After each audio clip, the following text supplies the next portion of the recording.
Assalamualaikum warahmatullahi wabarakatuh. Alhamdulillah wassalatu wassalam ala Rasulillah Muhammad ibn Abdullah wa ala alihi wa sahbihi wa man tabi'ahu wa nasarahu wa wala amma ba'du. Selamat pagi anak-anak sekalian. Pagi ini jumpa lagi dengan Pak Guru, Pak Ismaji dalam mata pelajaran fikih.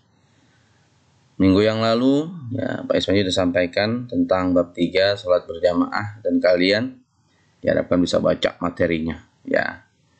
Nah, pagi ini sedikit mungkin ada penjelasan dari Pak Guru, dari Pak Ismail tentang sholat berjamaah bab 3 pelajaran fikih. Namun sebelumnya mari kita sama-sama berdoa pada Allah Ta'ala, mudah-mudahan kita, keluarga kita, kawan-kawan kita semua diberikan sehat oleh Allah Subhanahu wa Ta'ala, dan juga senantiasa diberikan pemahaman ya di dalam menerima pelajaran-pelajaran baik pelajaran agama maupun pelajaran umumnya. Ala hadhihi niyyah wa ala kulli niyyah salihah. Al-Fatihah. A'udzubillahi minasyaitonir rajim. Bismillahirrahmanirrahim. Alhamdulillahirabbil alamin arrahmanir rahim maliki yaumiddin iyyaka na'budu wa iyyaka nasta'in ihdinas siratal mustaqim siratal ladzina an'amta 'alaihim ghairil maghdubi 'alaihim waladdallin. Amin. Anak sekalian, seperti biasa, kompetensi inti ya, yang diharapkan oleh pemerintah kita. Yang pertama tentang pengetahuan, kalian diharapkan dapat memahami tentang pengetahuan faktual. Ya. Yang kedua, kompetensi empatnya tentang keterampilan menjadikan pengetahuan faktual juga, namun berupa praktek. Baik. Nah, di sini kompetensi dasarnya diharapkan kalian semua dapat menerapkan tata cara sholat berjamaah. Itu kompetensi dasar 3.9-nya. Adapun kompetensi dasar ya, segi keterampilan 4.5 mempraktekkan sholat berjamaah dalam kehidupan sehari-hari. Ya, baik, kita masuk ke materi berikutnya. Nah, indikator pencapaian kompetensi peserta didik mampu menunjukkan sikap gemar melakukan kesunahan dalam sholat. Ya, yang pertama membiasakan sikap patuh dan taat aturan di rumah, madrasah dan masyarakat. Membiasakan diri bertanggung jawab terhadap perbuatan yang dilakukan. Ya. Mengidentifikasi hal-hal yang menjadi kesempurnaan sholat berjamaah, menjelaskan hikmah sholat berjamaah, menyimulasikan tata cara sholat berjamaah, dan mempraktikkan sholat berjamaah. Nah, dari materi ya indikator ini kalian ya penjabarannya tentu kalian bisa pahami dengan baik.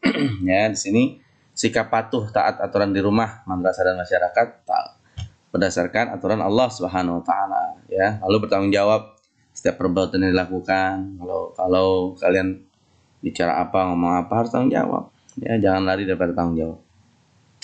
Lalu yang berikutnya di 1.51 masih meyakini hikmah dan keutamaan sholat berjamaah. Apa itu hikmahnya? Satu, membiasakan peduli terhadap keadaan sekitar. Ya, dalam berjamaah kita lihat samping kanan kiri kita.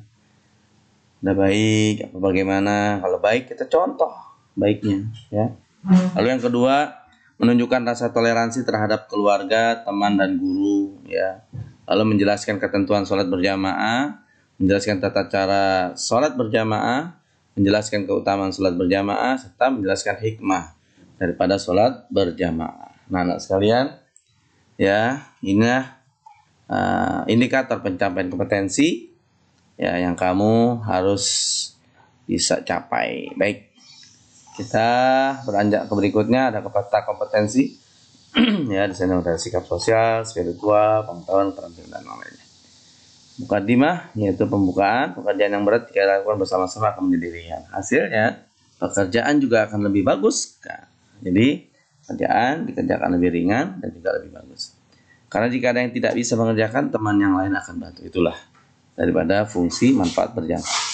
Begitu juga dengan sholat berjamaah, jika ada orang kurang sempurna sholat dari imam atau makmum, Allah akan mengampuni karena dilakukan berjamaah. Allah melimpahkan kasih sayangnya ya sehingga sholat tersebut disempurnakan.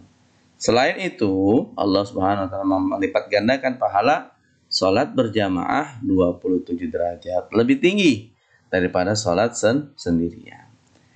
Adapun tata cara sholat berjamaah, yang pertama kita amati gambarnya.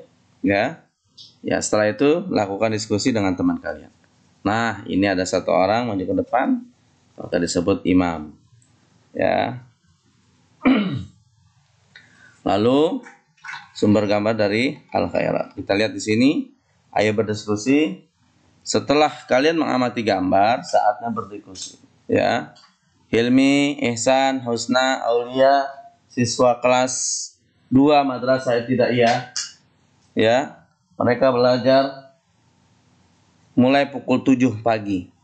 Mereka selesai belajar pukul 12 siang. Ya, dan mereka pulang setelah sholat zuhur berjamaah di musola madrasah.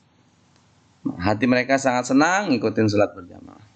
Mereka pulang dengan perasaan lega dan bahagia. Nah, kita amati nih gambar tadi. Ya, kalian amati.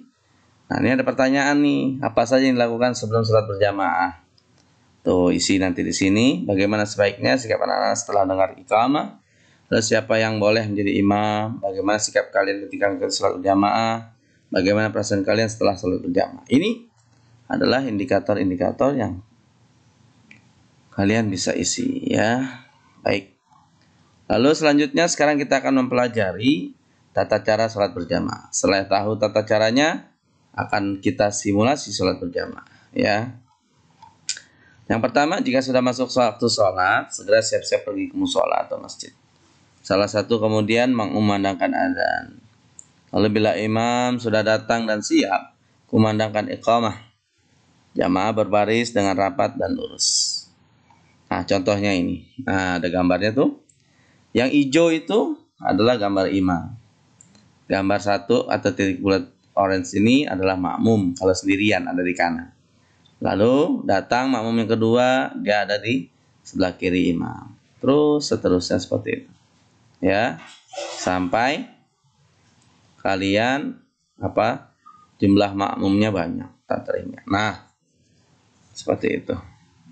Nah, di situ yang warna biru adalah makmum perempuan. Oke. Baik. Nah, anak-anak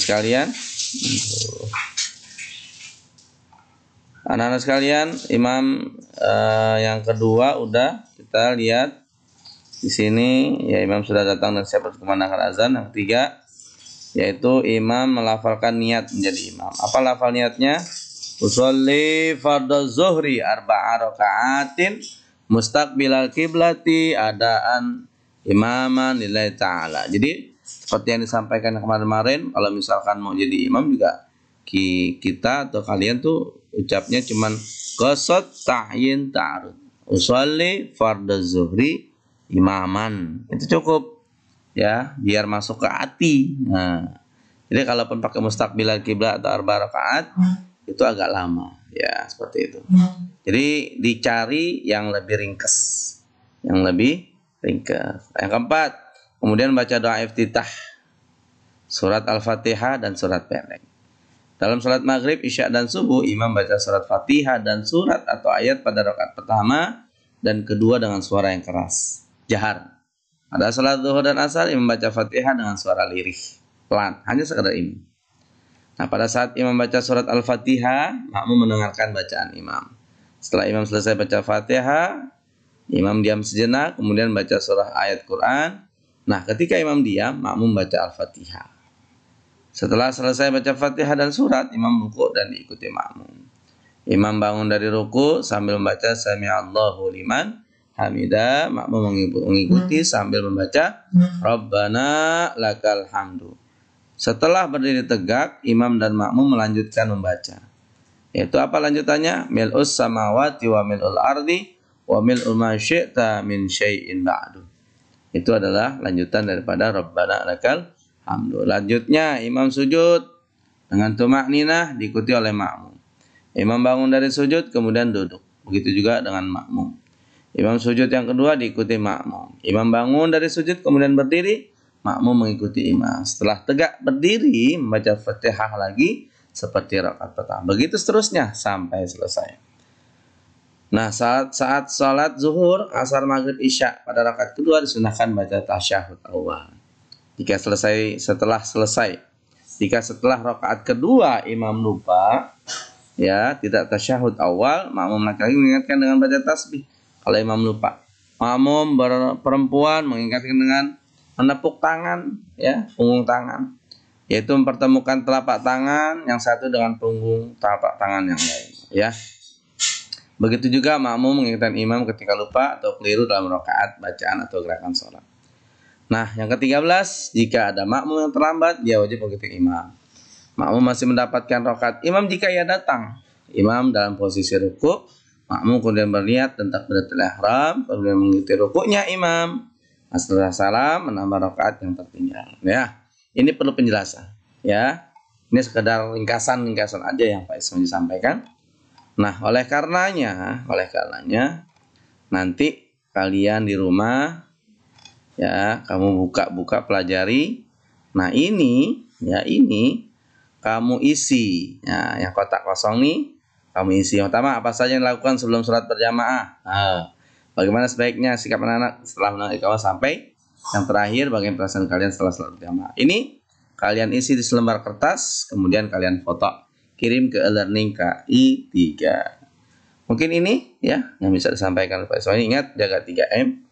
Kita lakukan 3M, mencuci tangan, pakai masker, dan menjauhi daripada kerumunan. Mungkin itu yang dapat disampaikan, mudah-mudahan dapat dipahami dengan baik oleh Anda semua. Ya, kurang lebihnya mohon maaf. Assalamualaikum warahmatullahi wabarakatuh.